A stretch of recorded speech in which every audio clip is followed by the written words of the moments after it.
কথায় বলে মাছে ভাতে বাঙালি।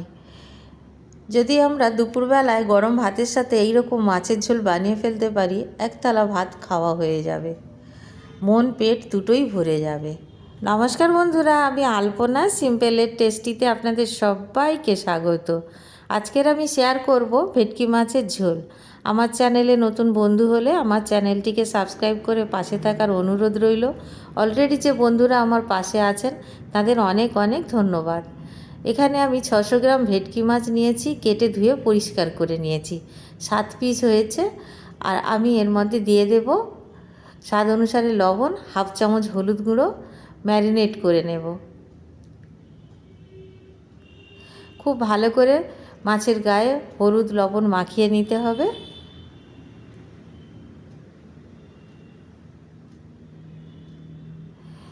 এখন আমি সাইডে রেখে দেব মাছটা। এখানে আমি একটা বড় সাইজের আলু নিয়েছি আর 3টে কচু নিয়েছি। এই কচুগুলো এই শীতের সময় খুব ভালো পাওয়া যায় আর খুব তাড়াতাড়ি সেদ্ধও হয়ে যায়।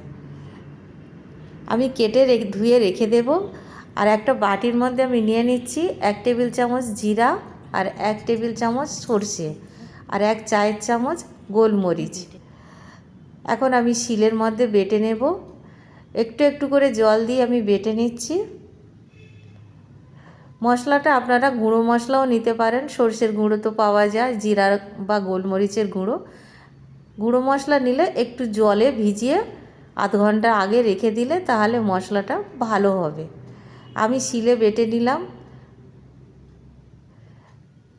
এখন বাটা হয়ে গেছে, উঠিয়ে নেব। গ্যাস জ্বালিয়ে কড়াই বসিয়ে দিয়েছি। 3 টেবিল চামচ সর্ষের তেল দিয়ে দিয়েছি। তেলটা খুব ভালো করে গরম হয়ে গেছে। এখন মাছগুলো ভেজে নেব।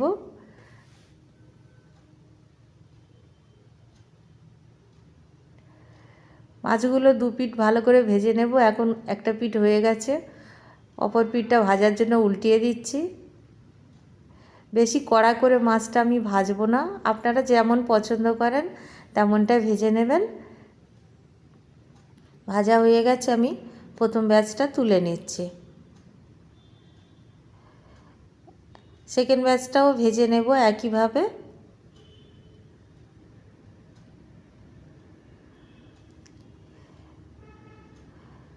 এই ভেটকি মাছের কচু আলু দিয়ে যে ঝোলটা আমি বানাচ্ছি, এটা আমি এক জায়গায় খেয়েছিলাম, খুব ভালো লেগেছিল। তারপর থেকে আমি আমার বাড়িতেও বানাই।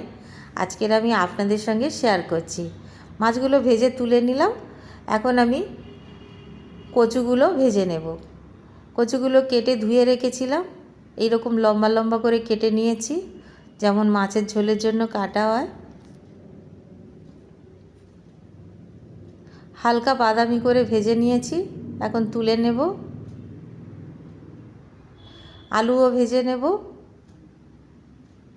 কচু আর আলু যদি আমরা এইভাবে ভেজে নিই তাহলে তাড়াতাড়ি সেদ্ধও হবে আর খেতে খুব ভালো টেস্ট হয়। মাছের ঝোলটাতে খুব ভালো টেস্ট আসবে। আলুটাকেও হালকা বাদামি করে ভেজে নিলাম, এখন তুলে নেব। একই তেলে আমি দিয়ে দেব হাফ চামচ 5 ফোড়ন, আর দিয়ে দেব একটা মিডিয়াম সাইজ পেঁয়াজ কেটে রেখেছিলাম, দিয়ে দিলাম। ভালো করে ভেজে নেব। পেঁয়াজটা হালকা হালকা বাদামি কালার হওয়া পর্যন্ত ভাজতে থাকব। এখন কালারটা এসে গেছে, মশলা দিয়ে দেব। যে বেটে রেখেছিলাম মশলাগুলো, সেই মশলাটা দিয়ে দিলাম। মশলাটা ভালো করে কষে নেব। আর 1 টেবিল চামচ মতো জল দিয়ে দিলাম। আর সঙ্গে আমি হলুদ গুঁড়ো দিলাম হাফ চামচ, স্বাদ অনুসারে লবণ দিয়ে দিলাম। দিয়ে দিলাম 1 চায়ের চামচ লঙ্কার গুঁড়ো। লঙ্কাটা আপনারা আপনাদের স্বাদ মতো দেবেন, যেমনটা ঝাল খেতে পারবেন তেমনটা দেবেন। মশলাটা আমি ভালো করে কষে নিয়েছি, এইভাবে কষে নেব।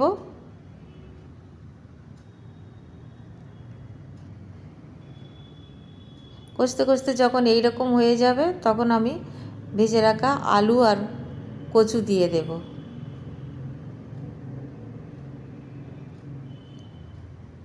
খুব ভালো করে কষে নেব। এখন দিয়ে দেব জল। আমি এখানে 3 কাপ জল দেব।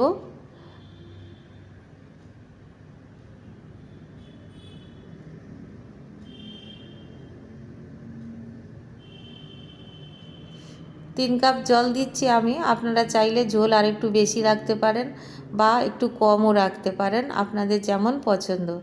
এখন ঢাকা দিয়ে সেদ্ধ হতে দেব।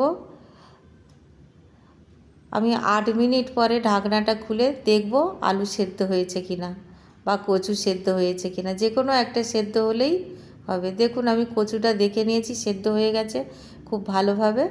এখন আমি ভেজে রাখা মাছগুলো দিয়ে দেব। একটু মাছগুলো ঝোলের মধ্যে ডুবিয়ে দেব। এই মাছের ঝোলটা এত সুন্দর খেতে লাগে না বন্ধুরা, শুধু মাছের ঝোল দিয়েই ভাত খাওয়া হয়ে যাবে, এত সুন্দর খেতে লাগে। ভালো করে ফুটিয়ে নেব। গরম মশলার গুঁড়ো দিয়ে দিলাম আমি এখানে হাফ চামচ। আরও 1 মিনিট ফুটিয়ে আমি গ্যাসের চুলা অফ করে দেব।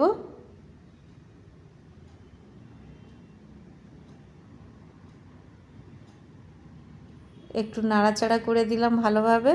এখন গ্যাসের চুলা অফ করে দিয়েছি। এখন একটি সার্ভিং প্লেটে নামিয়ে নেব।